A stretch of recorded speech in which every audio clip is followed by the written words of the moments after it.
Hi everyone, welcome to the woman of honour series. എല്ലാവർക്കും സുഖമാണെന്ന് വിശ്വസിക്കുന്നു. Wish you all a very happy and a pleasant day. ഇന്ന് ഞാൻ ബൈബിളിൽ നിന്നും ചെറിയൊരു കാര്യം പറയാമെന്ന് വിശ്വസിക്കുകയാണ്.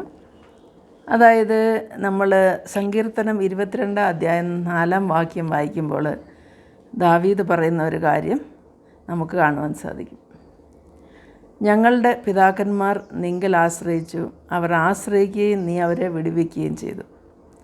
വിശ്വാസം ഒരിക്കലും ചോദ്യങ്ങൾ ചോദിക്കുന്നില്ലെന്ന് ഇവിടെ നമുക്ക് മനസ്സിലാവും. വിശ്വാസം ദൈവത്തെ പൂർണ്ണമായും വിശ്വസിക്കുന്നു.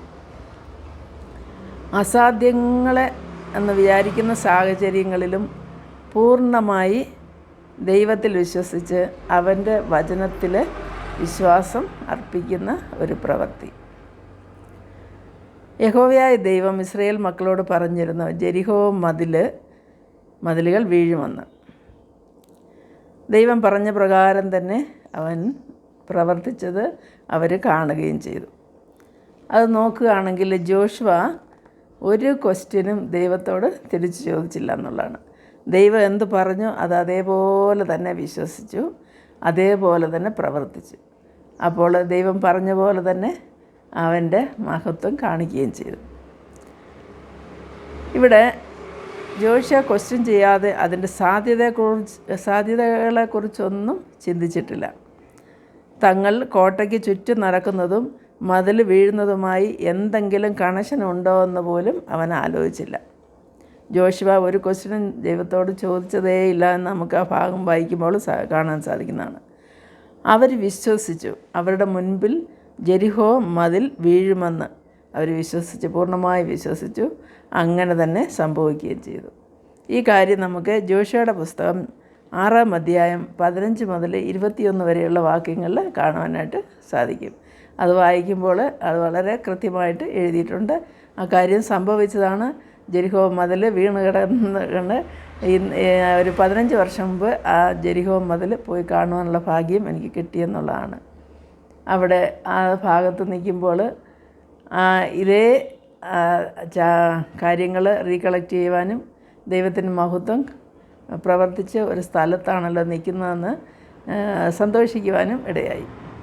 അതുപോലെ തന്നെയാണ് നമ്മൾ 2 രാജാക്കന്മാരുടെ പുസ്തകം 3 അധ്യായം 16 വാക്യം വായിക്കുമ്പോൾ അവിടെ വന്നിട്ട് വെള്ളത്തിൻ്റെ പ്രശ്നമാണ് നമ്മൾ കാണുന്നത്.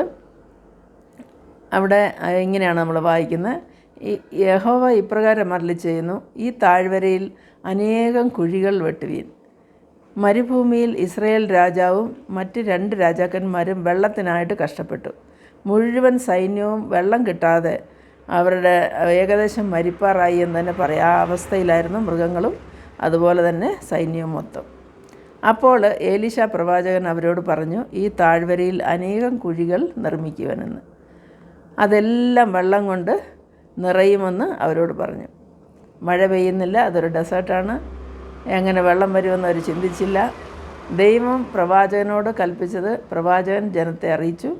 അവർ അങ്ങനെ തന്നെ വിശ്വസിച്ച് അവരനേകം കുഴികൾ വെട്ടി എന്ന് വചനം പറയുന്നു.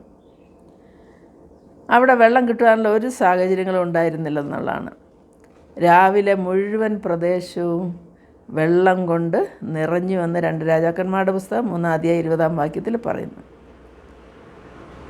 എന്നെ കേൾക്കുന്ന ദൈവ പൈതലേ, ദൈവത്തിൽ വിശ്വസിക്കുക. നിൻ്റെ പൂർണ്ണമായ വിശ്വാസം ഒരിക്കലും നിന്നെ ലജ്ജിപ്പിക്കുകയില്ല. ഇന്ന് നമുക്ക് കഷ്ടങ്ങൾ കാണും, പ്രതികൂലങ്ങൾ കാണും. ഒരുപക്ഷെ അങ്ങനത്തെ ഒരു സാഹചര്യത്തിലായിരിക്കാം നമ്മൾ നിൽക്കുന്നത്. എന്നാൽ ദൈവം വേഗം ആ സ്ഥാനത്ത് നിന്നും, ആ കുഴിയിൽ നിന്നും, അഥവാ ആ പ്രശ്നത്തിൽ നിന്നും നമ്മളെ ഉയർത്തി ദൈവത്തിൻ്റെ മഹത്വത്തിനൊത്തവണ്ണം നമ്മളെ ഉയർത്തി നിലയിൽ ആക്കുമെന്നുള്ളതാണ്.